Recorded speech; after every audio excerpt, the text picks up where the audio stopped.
Caitlin Clark is a pawn in other people's games, says Fever coach Stephanie White. 3 days after the Indiana Fever season ended with a loss in the WNBA semifinals, Coach Stephanie White appeared on sports radio show Query and Company with some strong words of support for her injured star player, Caitlin Clark, whose name has been swirling amid the league's contentious collective bargaining agreement with its Players Association. I hate it all for Caitlin. You know, she's a 23-year-old kid who loves to play this game, who is a pawn in a lot of other people's games and a lot of other people's narratives, White told Query on Friday's show on 107.5 The Fan. And I hate that for her.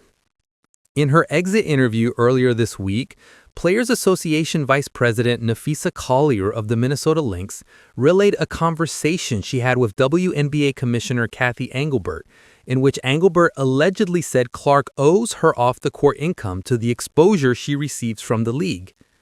White went on to praise the way Clark handles the scrutiny that comes her way. She is so mature for her age. I mean, Jake, think back to when we were 23 years old. Holy cow. But she's so mature. She has people in her corner and people that can help her. She gets it. She understands the big picture.